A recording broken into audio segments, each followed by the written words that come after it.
وقال عمر بن عبد العزيز رحمه الله: إن الليل والنهار يعملان فيك فاعمل فيهما.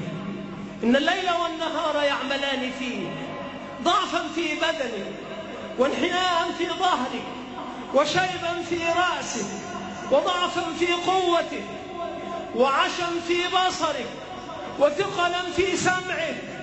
إن الليل والنهار يعملان فيك فاعمل فيهما. قال الحسن البصري رحمه الله: يا ابن آدم إنما أنت أيام، فإذا ذهب يوم ذهب بعضك.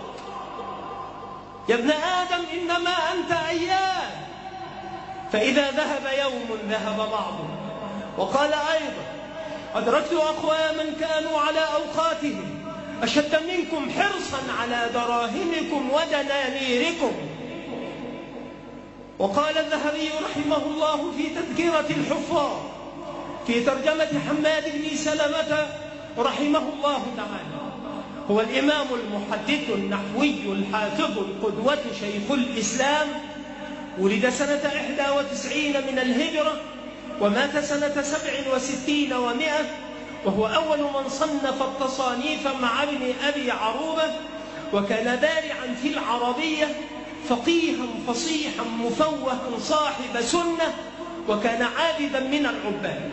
قال تلميذه عبد الرحمن بن مهدي: لو قيل لحماد بن سلمة إنك تموت غدا ما قدر أن يزيد في العمل شيء.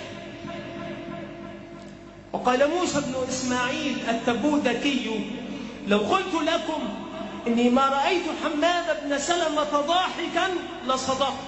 كان مشغولا، إما أن يحدث أو يقرأ أو يسبح أو يصلي، وقد قسم النهار على ذلك. قال يونس المؤذن: مات حماد بن سلمة وهو في الصلاة رحمه الله تعالى رحمة واسعة. هؤلاء القوم أدركوا أعمارهم، فصرنا اليوم نستنزل الرحمات بذكرهم، كما قال الإمام أحمد: عند ذكر الصالحين تنزل الرحمة. هؤلاء الأئمة الذين جعلهم الله رب العالمين أصحاب أقدام الصدق في الإسلام العظيم، إنما حرصوا على أوقاتهم ولم يضيعوها، ولم يشغلوا أنفسهم حتى بالمباح، لأن المباح لا يكون لا لك ولا عليك. المباح لا لك ولا عليك، وهم لم يكونوا كذلك.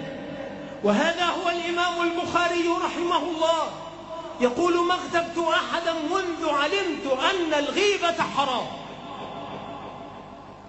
ما اغتبت أحدا قط منذ علمت أن الغيبة حرام. وطلاب العلم ليس وراءهم سوى الغيبة، وهم فيها بارعون، قد جودوها تجويدا ويؤدونها الأداء الحسن على الوجه المرضي عند الشيطان الرجيم. هذا أمر عجيب.